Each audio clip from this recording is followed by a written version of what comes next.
বিচারাধীনে এসেছে। আমি এখানে দাঁড়িয়ে বললাম এই 265 জন আবার পুনরায় নথিভুক্ত হবে না, হবে না, হবে না। এক নাম্বার।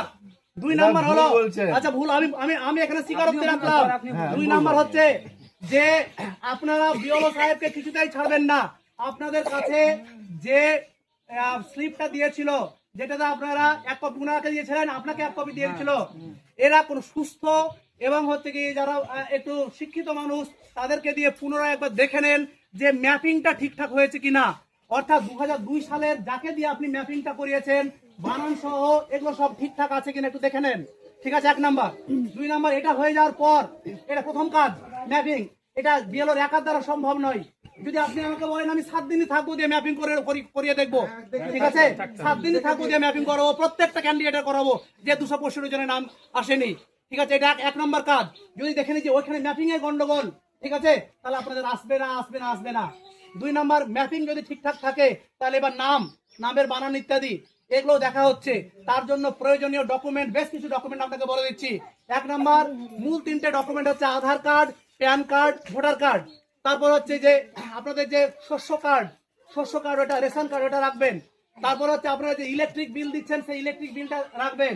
আপনাদের যে বাড়ি আছে বা জমি জায়গা আছে তার যে দলিল, সেই দলিল রাখবেন।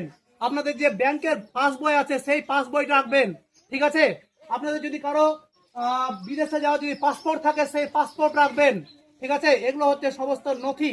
এই নথিগুলো বেশ কয়েক কপি, অরিজিনাল সহ বেশ কয়েক কপি আপনার কাছে জেরক্স অবস্থায় থাকবে। ঠিক আছে, আজকে কিংবা কালকেই নোটিফিকেশন হবে, আবারও বিএলওর তরফ থেকে, ওপর থেকে নির্বাচন কমিশনরা নোটিফিকেশন দেবে যে যাদের এরকম আন্ডার জুডিফিকেশন এসছে তাদের কি করতে হবে।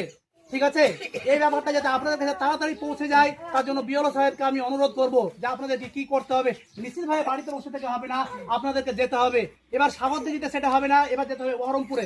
সাগরদিঘিতে সেটা হবে না। ঠিক আছে, আপনাদেরকে বহরমপুরে যেতে হবে, এটাও বলে দিলাম। কেউ ঘুমিয়ে থাকবেন না, বিএলও সাহেবের কথাতে সন্তুষ্টি প্রকাশ করবেন না। ঠিক আছে, আর একটা ব্যাপার যে এখানে হিন্দু মুসলিম কেন আসছে এটা এখন আসা বাঞ্ছনীয়।